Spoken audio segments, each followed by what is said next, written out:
Bueno, hablaremos del legendario banquete de Samarcanda, del que participó Alejandro Magno. Así que vamos al otoño del año 326. Alejandro estaba en Samarcanda, una antigua provincia persa, en un descanso de la guerra. Samarcanda por ahí pertenece hoy a una república soviética, o a lo que fue hasta hace poco una república soviética, que puede ser que sea el Uzbekistán, uno de esos lugares. Bueno, en un descanso de la guerra, y armó una gran cacería, o mejor todavía, una gran cacería, durante la cual enfrentó a un león y le dio muerte. Otra diversión, si se puede llamar diversión, enfrentarse con leones, fue un banquete al cual Alejandro invitó a sus macedonios más queridos. Era una buena ocasión, ¿no?, para que el rey y sus amiguetes conversaran y bebieran vino. Se festejaban dos cosas. Era el día macedónico consagrado al dios Dioniso, y además Alejandro quería compartir la llegada de un envío de manzanas de Hiracaña, que eran de primera calidad. Mirá qué humildad, ¿no?, la de aquellos hombres. Los poderosos festejaban el envío de fruta fresca. De fruta fresca. Era una sociedad más sencilla. Al menos la macedónica. Sí, la macedónica que era bastante espartana, como corresponde a sus... Bueno, el caso es que hicieron un banquete sin mujeres, como sucedía, por otra parte, en casi todos los banquetes de inspiración helénica, ¿no? Uno de los invitados más distinguidos era Cleito, un general que una vez había salvado la vida de Alejandro en una batalla. La amistad entre los dos era antigua. La hermana de Cleito había servido como nodriza de Alejandro. Pero el banquete empezó mal. Por razones que se ignoran, Alejandro consagró el festín, lo dedicó a Cástor y a Pólux, los dioscuros, en lugar de hacer las libaciones pertinentes a Dioniso, cuya fecha se celebraba. Se equivocó de Dios, se equivocó de ventanilla el hombre. Cleito había iniciado en su casa un sacrificio privado a Dioniso, pero oyó el trompetazo que anunciaba la comida.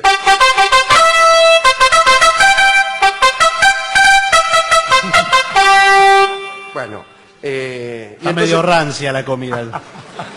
Interrumpió la ceremonia y marchó al banquete de Alejandro. Y las dos ovejas que estaba a punto de sacrificar a la salud de Dioniso, lo siguieron al trote. Debió ser un cuadro digno de verse. Conmovedor.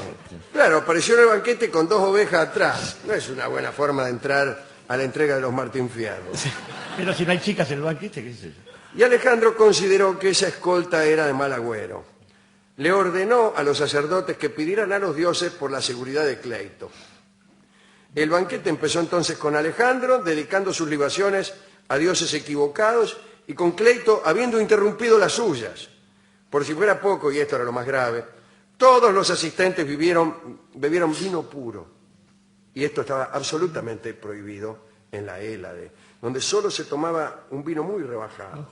El vino griego era muy fuerte, tenía un efecto muy poderoso, y solo se permitía beberlo reducido por lo menos a la mitad y más todavía. La pena por tomar vino puro era la muerte. Bueno, todos los asistentes a aquel banquete habían tomado vino puro. En determinado momento, alguien entonó una canción satírica sobre los comandantes que no habían podido liberar la ciudad en otros tiempos. Era una broma, pero de mal gusto, porque los comandantes que no habían podido liberar a la ciudad habían muerto. Sin embargo, esa broma fue apoyada por Alejandro, que había triunfado allí donde otros habían caído. El caso es que los sentimientos se desbordaron y como todos estaban borrachos, el debate se volvió pendenciero y agresivo. Alejandro alentó a que el cantante satírico continuara con sus chanzas a los viejos generales. Seguí, que me encantó. Entonces surgió una disputa entre los hombres de más edad que juzgaban más importantes los logros de los hombres antiguos, incluso de Filipo de Macedonia, el papá de Alejandro, mientras que los más jóvenes alababan a Alejandro y lo pusieron al mismo nivel que el divino Heracles.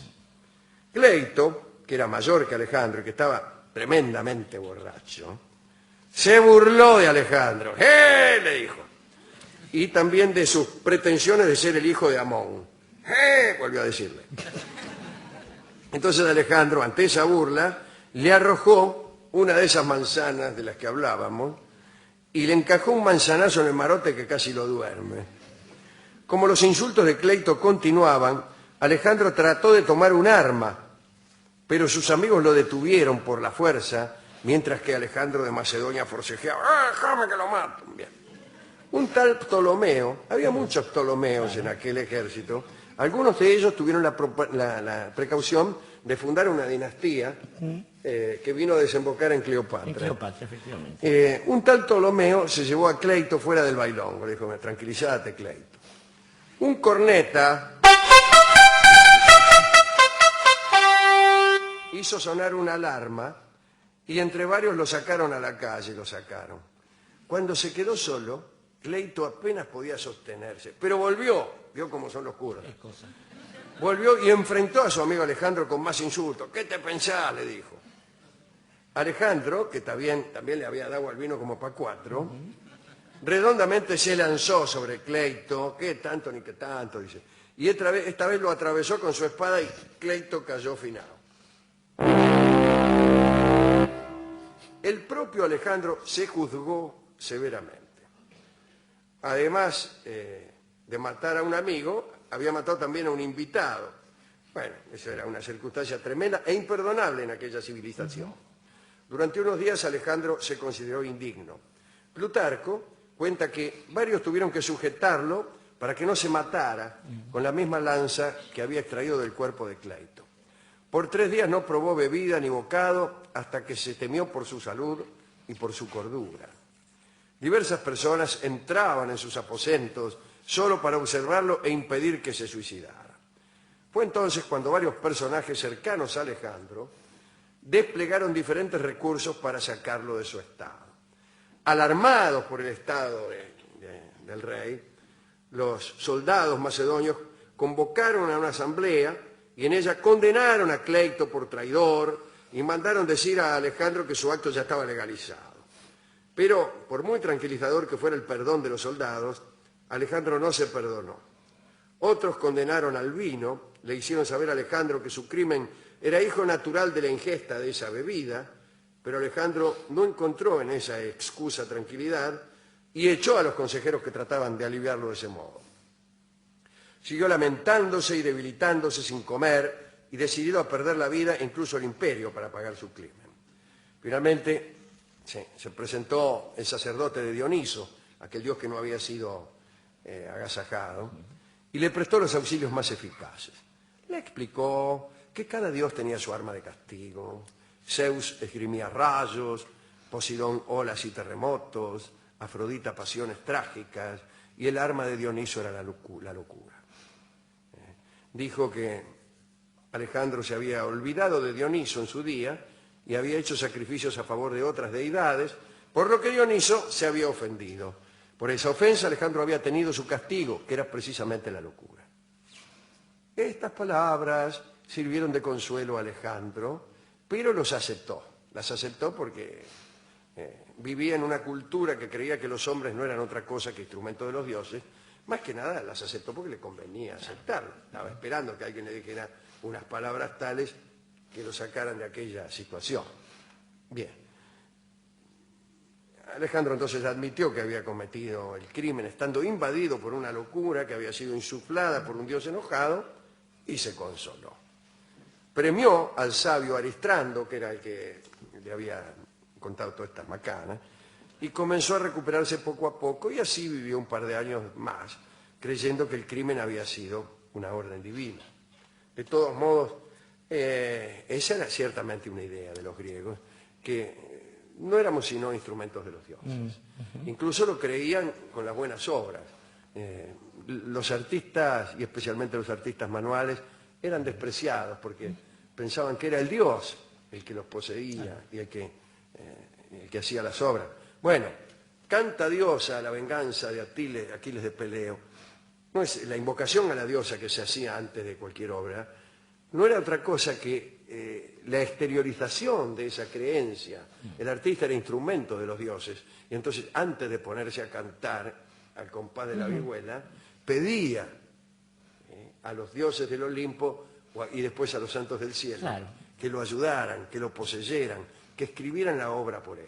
y que lo consolaran de ese modo. Y que lo consolaran de ese modo cuando cuando cometía un crimen, por ejemplo.